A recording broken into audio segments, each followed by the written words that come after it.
കുൽഭൂഷൺ ജാദവിന് വധശിക്ഷ വിധിച്ച പാകിസ്ഥാൻ സൈനിക കോടതിയിലെ ജഡ്ജിമാർക്ക് പ്രാഥമിക നിയമപരിജ്ഞാനം പോലുമില്ല. കുൽഭൂഷൺ ജാദവിന്റെ കാര്യത്തിൽ നടന്നത് ഒട്ടും സുതാര്യമല്ലാത്ത തുടർ നടപടിയായിരുന്നുവെന്നും അന്താരാഷ്ട്ര പെരുമാറ്റച്ചട്ടങ്ങളൊന്നും പാലിക്കപ്പെട്ടിട്ടില്ല എന്നും അന്താരാഷ്ട്ര നീതിന്യായ കോടതിയിൽ നടന്ന വാദത്തിനിടെ ഇന്ത്യ ആരോപിച്ചു. കുൽഭൂഷൺ ജാദവിനെ വധശിക്ഷയ്ക്ക് വിധിച്ചതിനെതിരെ ഇന്ത്യ നൽകിയ ഹർജിയിലാണ് വാദം നടന്നത്. ഏതൊരാൾക്കും ശരിയായ വിചാരണ നടപടിക്ക് വിധേയനാവാനുള്ള അവകാശമുണ്ടെന്ന് ഇന്ത്യക്ക് വേണ്ടി ഹാജരായ മുൻ സോളിസിറ്റർ ജനറൽ ഹരീഷ് സാൽവെ ചൂണ്ടിക്കാട്ടി. എന്നാൽ കുൽഭൂഷൺ ജാദവിന് അതൊന്നും ലഭിച്ചില്ല. പാകിസ്ഥാനിലെ സൈനിക കോടതിയിൽ നടക്കുന്നത് ഒട്ടും സുതാര്യമല്ലാത്ത നടപടിക്രമങ്ങളാണ്. ഇത്തരത്തിൽ 161 പേരെ പാകിസ്ഥാൻ വധശിക്ഷയ്ക്ക് വിധിച്ചിട്ടുണ്ടെന്നും ഇന്ത്യ ചൂണ്ടിക്കാട്ടി. ഭരണനിർവഹണത്തിൽ പങ്കാളിത്തമുള്ള സൈനിക ഉദ്യോഗസ്ഥരാണ് പാകിസ്ഥാൻ സൈനിക കോടതികളിലെ ജഡ്ജിമാർ. അധികാര ശ്രേണിയിൽ നിന്ന് വ്യത്യസ്തമായ സ്വതന്ത്ര അസ്തിത്വമുള്ളവരല്ല ഈ ജഡ്ജിമാരെന്നും ഹരീഷ് സാൽവെ വാദിച്ചു.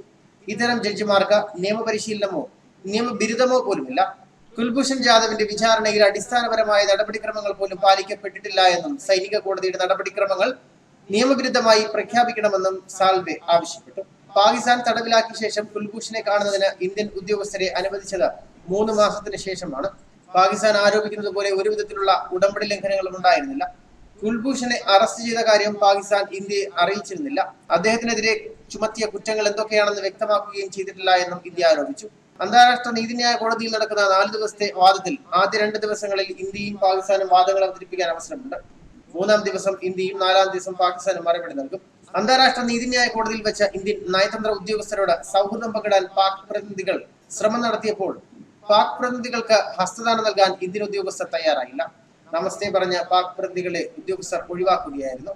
കുൽഭൂഷൺ ജാദവ് കേസിന്റെ വിചാരണ നടപടികൾ അന്താരാഷ്ട്ര നീതിന്യായ കോടതിയിൽ തുടങ്ങുന്നതിന് തൊട്ടുമുമ്പായിരുന്നു ഇത്തരത്തിൽ ഒരു സംഭവം നടന്നത്. ഇന്ത്യൻ വിദേശകാര്യ മന്ത്രാലയം ജോയിന്റ് സെക്രട്ടറി ദീപക് മിത്തലാണ് പാകിസ്ഥാൻ AG അൻവർ മസൂദ് ഖാന്റെ ഹസ്തദാനം നിരസിച്ചത്.